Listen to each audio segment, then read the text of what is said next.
This presentation provides an overview of the Victorian Auditor-General's follow-up report on access to public dental services in Victoria, which was tabled at Parliament on 28 November 2019.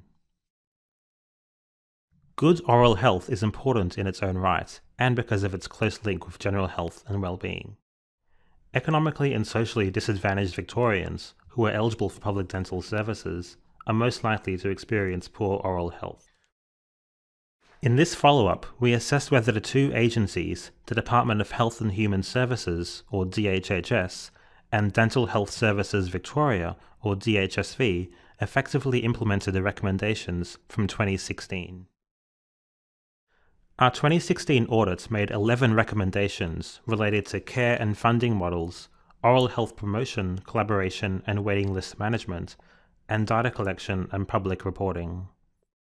DHHS and DHSV partially accepted Recommendation 1 about new models of care and fully accepted all other recommendations. In 2016, we found public dental health services required major change to provide patients with a broader range of services. We recommended DHHS and DHSV pilot new models of care. DHSV started exploring value-based healthcare and had a shift towards preventative care and early intervention in 2016. It identified 7 new models of care to address the recommendation using value-based principles. We found that its pilot of the first of the models is still in progress and now needs to be tested in community dental agencies, or CDAs. Some CDAs have adopted elements of values principles into their services, but most require more support to do so. In 2016, we found public dental services needed consistent pricing for CDAs and that a new model of care would need an appropriate funding model. We made 4 recommendations to address these issues.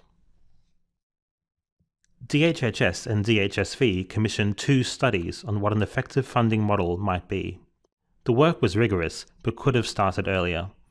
It was due to be completed by July 2018, but work is still ongoing. The studies feed into a new review commissioned in July 2019 on efficient pricing and funding for public dental services. The review will also explore whether regional or client complexity loadings should be used and how funding and pricing will work in CDAs.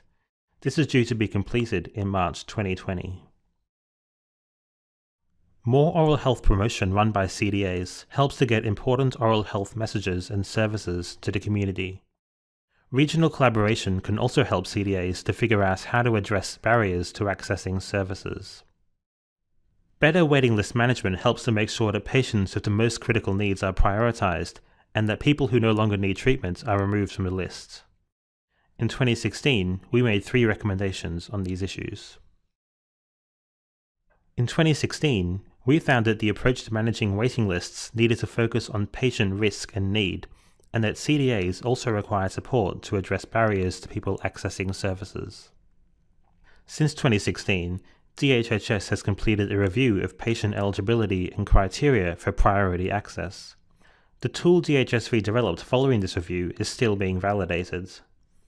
One CDA had success improving their waiting list management. However, more testing needs to occur before it can be extended to other CDAs.